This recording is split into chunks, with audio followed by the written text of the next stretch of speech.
Hey guys, it's Alabama Barker. Some people are born into fame. Alabama Barker was born into a storm, and the world watched her get soaked in it before she even knew what rain was.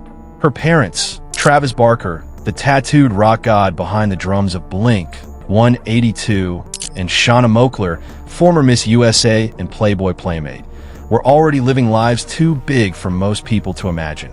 And when they put their family on television with their reality show Meet the Barkers, they invited the entire world into their home.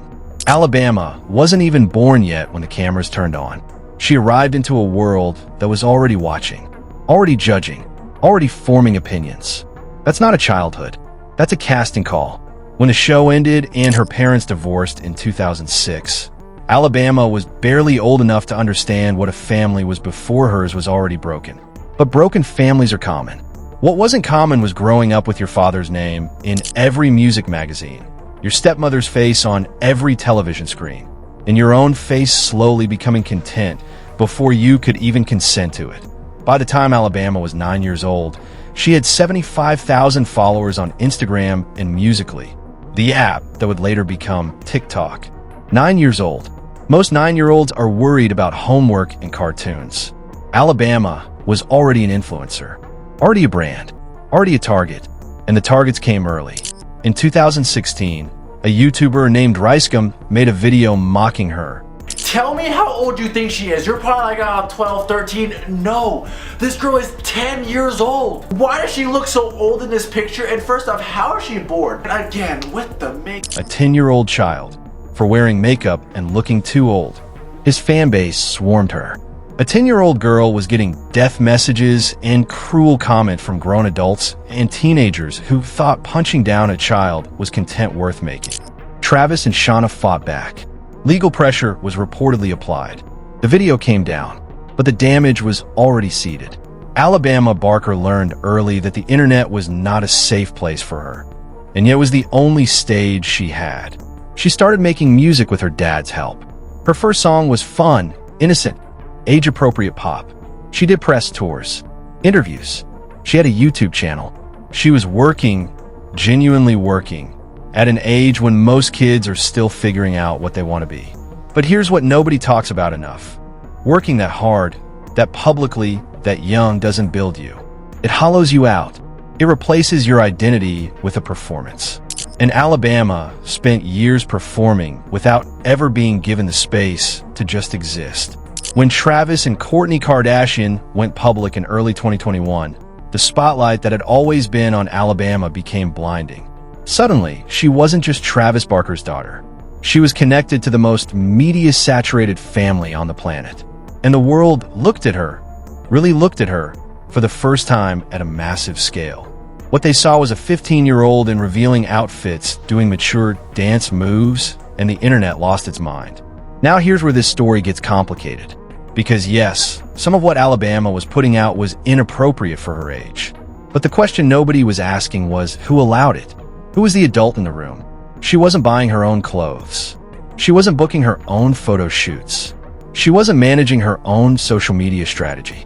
There were adults around her who let a 15-year-old girl present herself to the world in ways that opened her up to the kind of commentary that no teenager should ever have to face.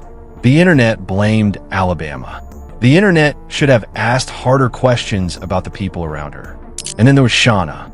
The absence of her mother during these years is one of the most painful undercurrents of this entire story. Alabama posted publicly about her mother not reaching out on Mother's Day. She called her out on social media in a way that was raw and clearly coming from a place of real hurt.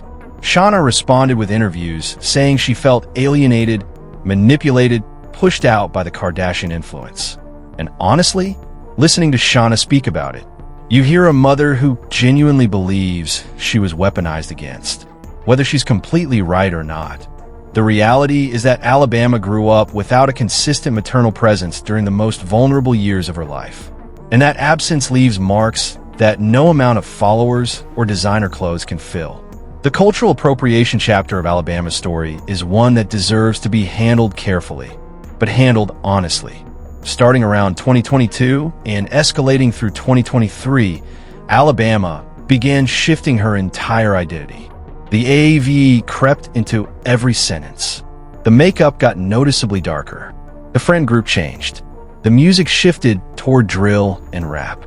She surrounded herself with black culture and tried to use proximity as a passport. And the black community noticed. They always notice. Alabama tried to explain it. She said she grew up around rap music. She watched Lil Wayne every night on tour when she was 11. Her upbringing was rap and rock with nothing in between. And to be fair, that's probably true. But there's a difference between being genuinely influenced by a culture and strategically packaging yourself in it, because you know that's where the validation and the career opportunities live. Alabama wanted a rap career. She wanted credibility in that world. And she went about getting it in a way that felt calculated, even if it wasn't consciously so. The community wasn't wrong to call it out. And the fact that she never fully reckoned with that criticism publicly is something that still follows her. Her dating life became its own ongoing drama series. A string of older men. Rumors starting when she was 15. An alleged photo in Soulja Boy's bed at 16. Blind items about men pushing 30 being in her orbit when she was barely legal. And then the confirmed situationships. Bo Myomu at 17, Larius, and eventually the whole mess with LV that blew up into the most public beef of her young life. The Danielle, bad baby, situation is the one that exposed the most. Not just about Alabama, but about the entire ecosystem of young women in that world being passed around by the same men, being manipulated by the same men, and then turn against each other. Because of those same men, Danielle released screenshots. Alabama released a video. Diss tracks dropped. Lies got heated. And at the center of it all was a man in his late 20s who had been lying to both of them simultaneously, editing his own text messages and using fake numbers to keep contact alive after being blocked multiple times. Alabama handled parts of it well. She was strategic, composed in her video response, and presented receipts. But she also lied initially. She denied things that were later proven true.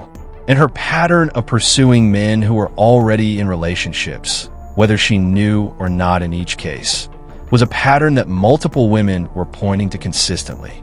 Danielle said it. You said it. A random woman DM'd Danielle about it the day the drama broke. Patterns don't lie even when people do. The friendship fallouts tell their own story. Fallon. Yeah. Jody Woods. Brooklyn Queen. And finally Malaya, the most painful and revealing one. Malaya lived with Alabama for months, was there through hospital visits and panic attacks and the darkest parts of the bad baby drama. And when they fell out, Malaya's live was one of the most striking moments in this whole story because she wasn't angry. She was tired. She talked about verbal abuse, about being belittled in public, about being sent to get forks during live streams like a servant while the audience watched, about being told she was nothing without Alabama's connections and money. Alabama's response was sharp and strategic. She invoked the NDA, called out Malaya's behavior, and reframed the narrative quickly. But NDAs don't cover everything. And the pattern of Alabama surrounding herself with people, building them up, making them dependent, and then discarding them when the dynamic shifted, that's a pattern that shows up too many times to be coincidence. Here's what's real underneath all of it, though. Alabama Barker has been in physical and mental pain for years. She has a thyroid condition and an autoimmune disease that caused weight gain that the internet brutalized her for. She's had anxiety attacks since childhood. She was hospitalized because of vape usage. She dealt with a pregnancy loss in 2025 and initially posted about it before deleting the video. One of the rawest, most human moments in her public life. And she's been getting cosmetic procedures since she was a teenager in response to online bullying about her appearance. That's not the behavior of someone who is thriving. That's the behavior of someone who is surviving and doing it in public. Every day, the tragedy of Alabama Barker is not that she's a bad person. The tragedy is that she was never given the conditions to become a good one without having to fight for it on a public stage with millions of people either cheering or jeering. She was monetized before she was mature. She was sexualized before she was legal. She was abandoned by the parent she needed and elevated by the parent whose world was too chaotic to ground her. She sought validation from men who exploited her. She sought community in a culture that wasn't hers to claim. She sought identity in aesthetics and music and controversy because nobody ever sat her down and said, "You are enough without all of this." Is she the problem? Sometimes, yes. The lying, the pattern with other women's men, the cultural appropriation she never fully confronted, the way she treats people when the cameras are on versus off. Those things are real and they belong to her. But she's also a product of a broken home that was filmed for entertainment, a product of an internet that decided she was content before she was a person, a product of an industry that handed her access and applause without wisdom or protection, a product of adults who should have shielded her and instead handed her a ring light and a comment section. Alabama is 19 years old. This is not the end of her story. This is barely the beginning. And the question isn't whether she's been messy. She has. The question is whether she's going to get the clarity, the distance, the real support, and the genuine self-reflection needed to become something more than a cautionary tale dressed up in designer clothes. Because underneath all of it, the beefs and the blind items and the bad decisions, there's a girl who just wanted to be loved by the right people. That's not a character flaw. That's just being human. And being human, it turns out, is the one thing the internet has never been willing to let Alabama Barker simply be.